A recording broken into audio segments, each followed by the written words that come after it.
Hey guys, it's the Internet Scout here, and today I'm going to break down my top 10 wide receivers for the upcoming NFL draft. It's a very deep position class, and I'm excited to see their growth within the league for the next few years. This draft has a variety of wide receiver skill sets, ranging from the smaller, speedy guys to your tall, big, and physically dominant receivers. And of course, you have your select few of elite receivers that can just do it all. Now, before we get into it, I'm not going to just show highlights for the players on my list, as I think it won't really prove much. You can make anybody look good by just showing highlights, so we'll watch the film together and I'll break down aspects of their game that I like and dislike. So now that you know what to expect, let's start with number 10. Hodgins is 6'4", 210 pounds, a big dude that probably has the best hands in this year's draft, and that's not an exaggeration. The guy only dropped 1.1% of his passes in 2019, the lowest of any receiver in the draft. He's not afraid of contact and is great on contested catches. I think he can work on his releases against press, and part of that problem with his releases is the fact that he doesn't have the best acceleration and burst. Now, we are going to review the clip you just saw, and this might be one of Isaiah's best catches. You'll see him on the bottom of your screen with the corner playing mad coverage. He gets a clean release off the line, does a good job of keeping the corner's hands off of him. As you can see, it takes him a bit to pick up speed, but he is able to stay physical with the corner. He gets enough separation at the top of his route that he's able to leap forward and make a great one-handed catch. So, I didn't realize until now that these next few clips are all double move routes, but he is really good at them. And in each of them, the corner ends up playing zone coverage. Isaiah does a great job of taking advantage of the cushion he is given, and as I mentioned before, it takes him a bit to hit top speed. Even though most corners are faster than him, he gets them to bite on the vertical route each time. Once he gets them to flip their hips around, he cuts so that they must commit, and these corners usually commit pretty hard as they are forced to turn their hips to chase and recover. This allows him to create so much separation once he cuts the opposite direction again, as these corners are doing their best to keep up with him. In this last clip, you'd like to see him score at the end. He's not fantastic in yards after the catch, and I don't really see it being something he improves in, which is okay. Hodgins is more of a possession receiver, which most teams could use. Fortunately, Hodgins will get drafted this year, and I'm thinking day 3, but he'll be a bargain for some team in the near future. Number 9 is Donovan Peoples-Jones. If you look at his box score, it really doesn't tell you the whole story. He dealt with horrible, and I mean horrible, quarterbacks in Michigan. He was once the number 1 receiver in the country in high school, and ever since he arrived at Michigan, it hasn't gone well for him. Dude is extremely athletic with great body control. His effort to catch the ball is fantastic. I always see him dive, jump, reach for every ball thrown his way, and you can't say that about every guy. Donovan is 6'2", 210 pounds and ran a sub-4 540. He tested extremely well at the combine. He's got very long arms and big hands for a guy his size, so he has all the physical tools to become a very talented receiver and special teams guy at the next level. This first clip would have been a touchdown if it were for such an awful throw, but keep an eye on Donovan's hands. It's an excellent release, and the swipe of the hands is a great indicator that he knows how to use them to keep the DB's hands off of him. This catch here is just nasty.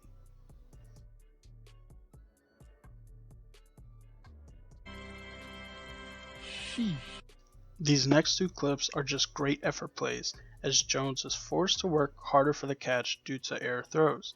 He's great at controlling his body and being able to change speed so that he can still make a great play on the ball. Plays like this will get you noticed by fans, as you don't always see guys going for diving catches.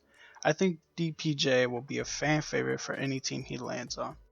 Last 2 clips are screenplays, which I think is a strong part of Donovan's game, as it allows him to get upfield and run hard. He isn't afraid of contact and always works for the first down marker. I think Peoples-Jones will be a day 2 pick mid to late 3rd round. At the 8th spot, we have Jalen Reagor.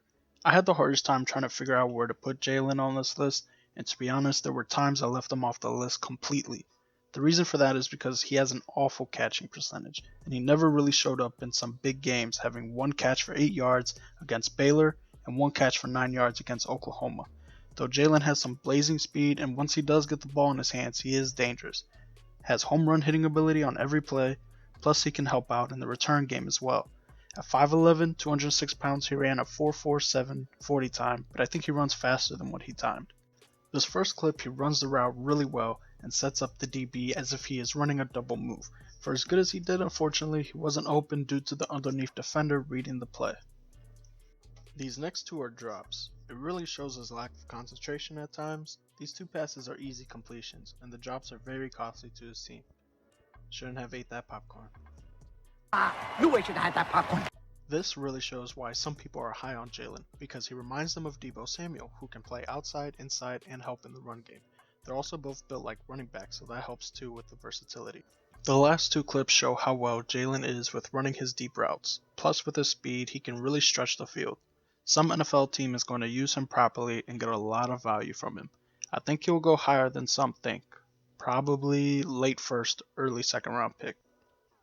Brandon Aiyuk is number 7 on our list. Brandon is an intriguing player because he really has only had one good year in college. He was a JUCO player for a few years before transferring to Arizona State, but he thrived and has shown great skill. He's an amazing after the catch player and is always dangerous with the ball in his hands. He runs very crisp, clean routes and runs them in a hurry, always going 100%. And due to his abilities, he's used in the run game and thrown screens a bit too. Brandon is 6 foot, 200 pounds, and ran a 4.540, but he looks much faster than that to me on film. In these next two clips, you'll see Brandon on the bottom of your screen in man coverage. Brandon doesn't fool either corner at all with the release. You have to be able to win at the line of scrimmage, so we'd really like him to get more consistent with having a variety of moves to fool the corners. He does his best to get physical with them, but Brandon isn't really going to overpower any defenders. In both clips, the corners practically run the route for him. Next clip is him in zone coverage, where he absolutely thrives in. He doesn't have to beat anyone off the line, so it allows him to get a quick get off, cuts on a dime, catches the ball in rhythm, takes off between two defenders. Back to a man coverage play on this one. Brandon gets absolutely bullied at the line, but then it seems the corner is the only person on the field who isn't playing man coverage, which allows Aiyuk to find open field to make the catch. This is just a roller coaster of emotions. He ends up with two blockers, the QB and the running back, but instead of following them, his lack of vision or judgment made him cut back inside and force his way into the end zone.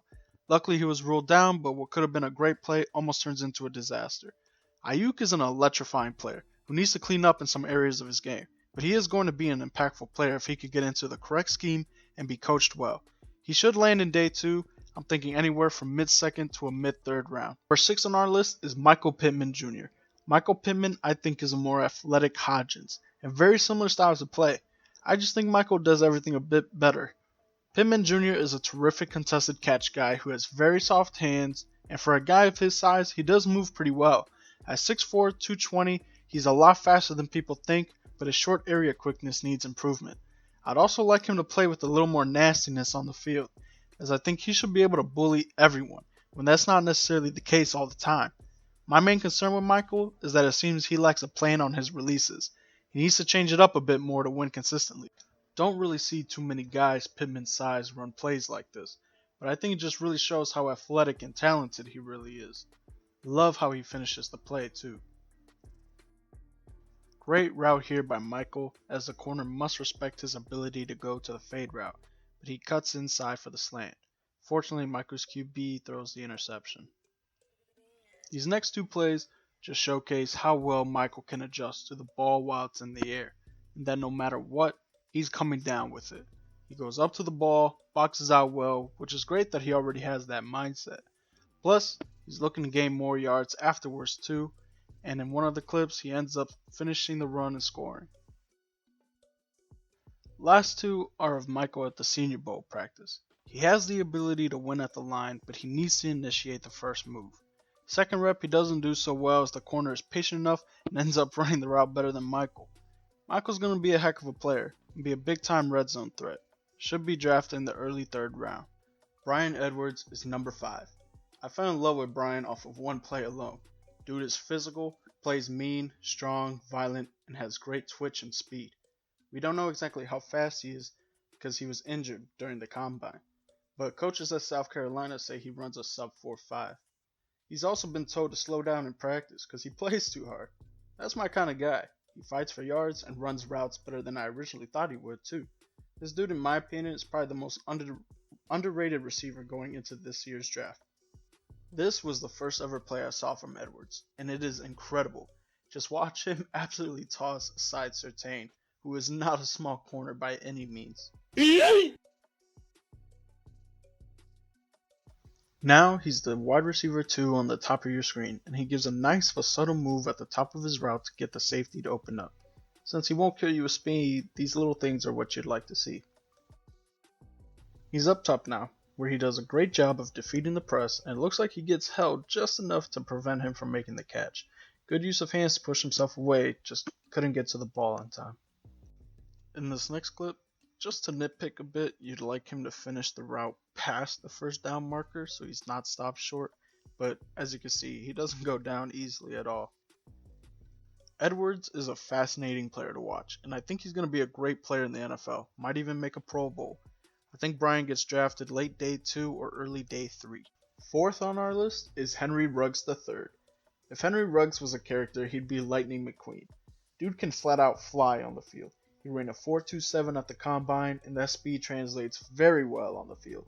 He isn't just fast though, he's got great route running skills, and he isn't afraid to be physical with people.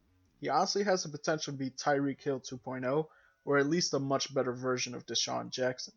One area I think he can improve in is consistency, as it seems he disappeared at times in games. This clip just shows how fast he is, and how he can just turn in another gear of speed whenever he wants. He takes a simple slant route, what should be a short gain, into a touchdown for Alabama. These next two clips show how well he works in zone coverage, and where I think he really thrives in. Similarly to Tyreek Hill, when they are able to roam and find open space in coverage, they are always capable of making huge clutch plays for their teams. Guys like this are very QB friendly, and they'll take a peek and see if they need to work their way back to the quarterback. Ruggs has his moments of putting on good moves at the line of scrimmage, but whoever drafts him I'm sure will help him learn a few savvy ways to beat press coverage. This is a very teachable aspect of the receiver game. Ruggs is a guy who can take the top off of defense and make plays for others on the team too by putting pressure on defenders. He'll get drafted mid-first round, and might even be the second receiver taken in this draft. Look for Oakland, Las Vegas, Jacksonville, or even Denver to take him. Number 3 is Justin Jefferson. I think all of us were surprised to see Justin run a 4.43 40 at the combine, but it's good to know he has that kind of speed hidden away. It just didn't always pop up like that on film. I really like his versatility on the field, as he was last year primarily played in the slot, but the year before he primarily was outside. He even would help out in the run game as extra tight end to block. At 6'3", 200 pounds, Justin has that rare blend of elite speed and size. He's used on screens, and most of his dangerous work comes from the middle of the field, and he isn't afraid of contact either. Justin is fantastic in open space, and likes to get downhill in a hurry, but be too aggressive and he'll make you look silly. He averaged most of his yards after the catch, and that's a very important tool and trait to have in today's modern NFL. Mentioned earlier how fearless Justin is, and here he is laying the boom on who I believe is AJ Terrell, one of the better cornerback prospects this year. Justin is a great red zone weapon. With his speed and size, he can create havoc on the defense. On this play, he creates separation, but this happens to be one of the very rare drops. But Justin ends up redeeming himself later on in the game, when LSU calls his number. But this time, he makes sure to secure it with both hands. Justin Jefferson is going to be an unbelievable talent for some team, as he can help out in all phases of the offense. He doesn't have many flaws to his game, which is unfortunate for opposing defenses. Jefferson will be drafted in the first round, and I like him to see in New Orleans or Baltimore. Jerry Jeudy is probably the most fun receiver to watch in this draft, as he's an incredible route runner and one of the best that we've seen coming into the NFL in a while. He has the ability to make guys miss so easily. He's so aggressive with his moves that it just fakes everyone out. He really is impressive after the catch, and he can just gain ground fast. He struggles with contested catches, but I think he'll adjust to it eventually in the NFL. His style of play will transition very smoothly, and I think he'll cause trouble for defenses for many years to come.